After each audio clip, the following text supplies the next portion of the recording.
Selamat pagi saudara-saudara yang dikasihi Tuhan. Kita jumpa pada hari Kamis tanggal 2 Desember 2021. Firman Tuhan pagi ini saya baca dari buku Amos pasal 5 ayat yang keempat. Firman Tuhan berkata sebagai berikut.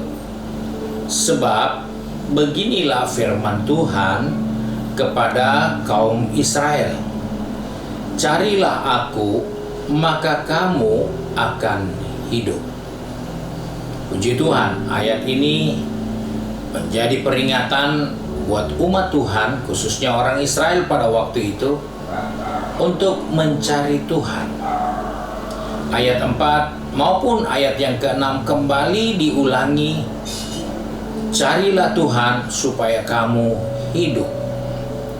Saudara-saudara yang dikasihi Tuhan, mencari Tuhan dengan kata yang gampang dimengerti, berdoa, beribadah, melayani, itu adalah satu gambaran tentang bagaimana dekatnya persekutuan kita dengan Tuhan. Nah, kita jumpa firman Tuhan yang disampaikan oleh Nabi Amos kepada umat Tuhan, yaitu carilah Tuhan maka kamu hidup. Pertanyaan ini menjadi sesuatu yang luar biasa. Kenapa?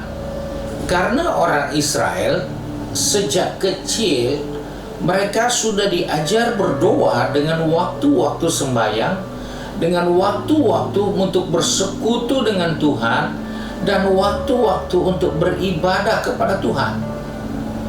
Dari kecil mereka diajar lakukan hal itu, sehingga ibadah yang merupakan sarana orang mencari Tuhan atau bersekutu dengan Tuhan buat Israel itu bukan barang baru.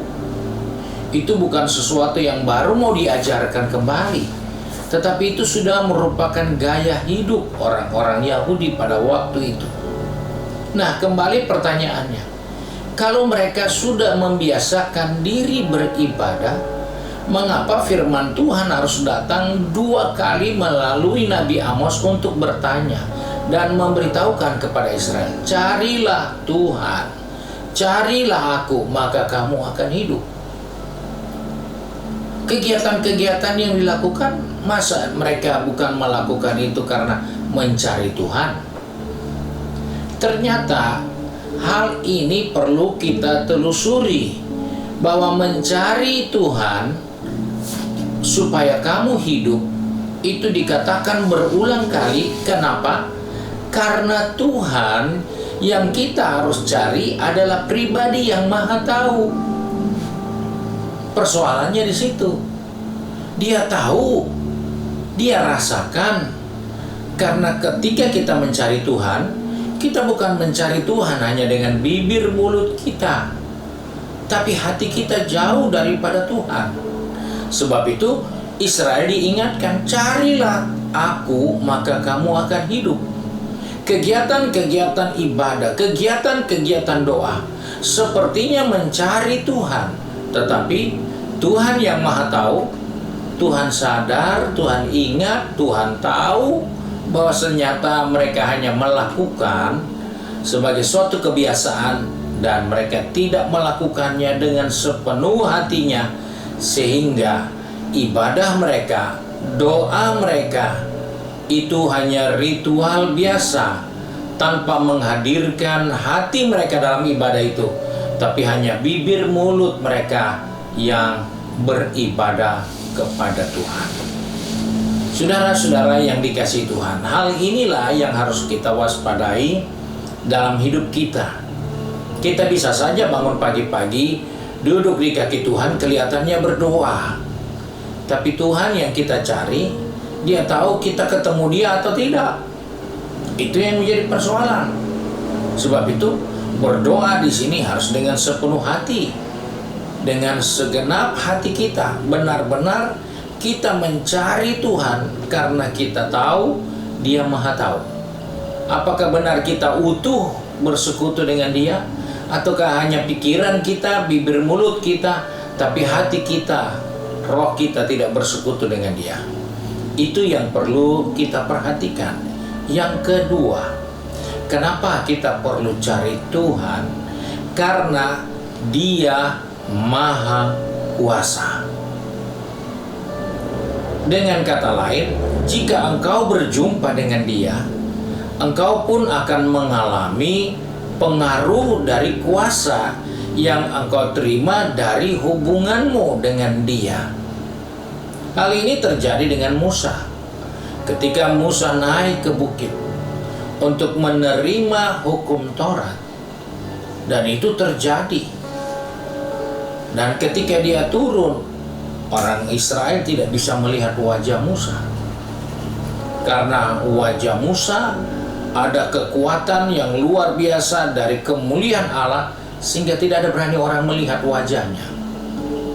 Karena Musa mendapatkan kuasa, mendapatkan pengaruh kekuatan dari hubungannya dengan Tuhan selama dia ada di bukit Sinai itu.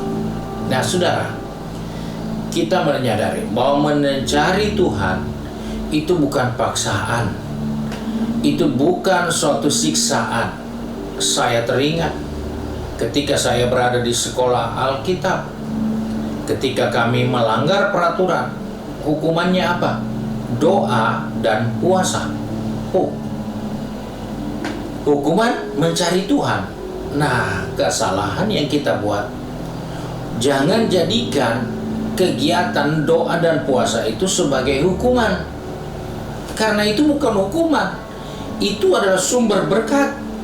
Itu adalah suatu persekutuan yang menghadirkan kekuatan Tuhan dalam diri kita. Jadi itu tidak pantas dijadikan hukuman. Dan sangat naif kalau doa dan puasa itu dijadikan hukuman, karena kita hanya berpikir orang makan senang. Tetapi ketika orang itu dia punya hubungan baik dengan Tuhan, dia lebih senang berdoa dan puasa. Nah, sebab itu jangan terbalik memberi sanksi. Doa dan puasa itu bukan hukuman. Doa dan puasa adalah suatu kekuatan, suatu persekutuan yang menghadirkan kekuatan dalam diri kita. Nah, sebab itu ketika kita mencari Tuhan, kita pun harus melihat mencari Tuhan adalah satu kesempatan untuk kita mendapatkan kekuatan dalam diri kita. Dan hal yang tidak kalah penting, mengapa kita perlu mencari Tuhan? Selain bukan hanya Dia Maha Tahu, dan juga bukan selain Dia Maha Kuasa, tapi yang tidak kalah penting, karena hanya Dia yang dapat mengampuni dosa kita. Jadi ketika kita mencari Tuhan, kita menyadari 3 prinsip dasar ini yang kita butuh di dalam Dia. Saya mencari Tuhan karena Tuhan itu Maha Tahu. Saya mencari Tuhan karena Tuhan Maha Kuasa. Ada pengaruhnya buat hidup saya. Dan ketika saya mencari Tuhan, saya percaya Dia akan mengampuni dosa kesalahan saya. Sebab itu, melihat apa yang dikatakan oleh Amos, carilah Tuhan, itu bukan hukuman, itu bukan sanksi, tapi itu kesempatan untuk menikmati persekutuan yang luar biasa indah di dalam Tuhan. Karena di dalam Dia, kita akan diberitahukan apa yang Dia mau berikan untuk kita. Sebab itu Rasul Paulus pernah katakan dalam buku Roma, apa yang belum pernah dilihat mata, apa yang belum pernah didengar telinga, apa yang belum pernah muncul dalam hati, itu disediakan. Kenapa Paulus berani berkata seperti itu? Apakah Paulus sedang menghalusinasi sesuatu? Tidak. Karena Paulus mempunyai hubungan yang begitu dekat dengan Tuhan, sehingga dia tahu dia tidak dapat melukiskan apa yang belum bisa dilihat mata, apa yang belum pernah didengar telinga, apa yang tidak pernah muncul dalam hati manusia. Paulus tidak bisa menjelaskan dengan teliti, dengan cermat apa maksud Allah. Tapi disitulah Paulus mengingatkan ada sesuatu yang dia tahu pada diri Allah, yang sudah dia sampaikan melalui suratan Korintus itu. Sebab itu kita sebagai orang percaya bersyukur. Ketika kita punya hubungan dengan Tuhan, kita mencari Tuhan, maka kita juga akan mendapatkan sesuatu yang penting yang kita belum tahu, tapi kita akan tahu itu jadi kenyataan nanti. Dan kita akan menikmati kuasa dari persekutuan kita dengan Tuhan. Sebagaimana pemazmur katakan, dengan Tuhan kita lakukan perkara-perkara yang besar. Dan dengan Dia kita juga memperoleh pengampunan. Sebab itu saudara yang dikasihi Tuhan, hari ini kita diingatkan, carilah Tuhan. Bangunlah hubungan dengan Tuhan. Nikmatilah persekutuan dengan Tuhan. Karena di situ ada hal-hal yang indah yang kita bisa peroleh di dalam kehidupan ini. Mari kita satu di dalam doa. Kembali pagi ini kami datang kepada Bapa di surga dengan mengucap syukur karena oleh kasih setia Tuhan Engkau mengingatkan kepada kami supaya kami mencari Engkau. Biarlah kami mencari Engkau bukan dengan bibir mulut hati kami, tapi dengan hati kami, dengan segenap jiwa kami, sehingga kami menikmati persekutuan di mana apa yang kami belum tahu Engkau akan beritahukan kami ke depan. Dan dari persekutuan itu kami boleh menikmati kuasa hadirat Tuhan di dalam kehidupan ini, sehingga segala beban kami terlepas, segala pergumulan kami teratasi, karena kami bersekutu dengan Engkau yang sumber kekuatan kami.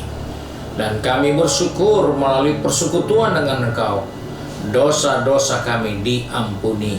Sebab itu Bapa, pegang tangan kami, pertetapkan langkah kaki kami sepanjang hari ini. Biarlah Tuhan dipermuliakan dalam kehidupan kami, karena kami menjaga hubungan kami dengan Engkau, dan di dalamnya kami menikmati berkat-berkat Allah untuk mempermuliakan Bapa di surga. Terima kasih Tuhan. Kami berdoa dan mengucap syukur hanya di dalam nama Tuhan Yesus Kristus, Juru Selamat kami, Majikan yang baik dan setia. Haleluya. Amin. Puji Tuhan. Tuhan Yesus memberkati.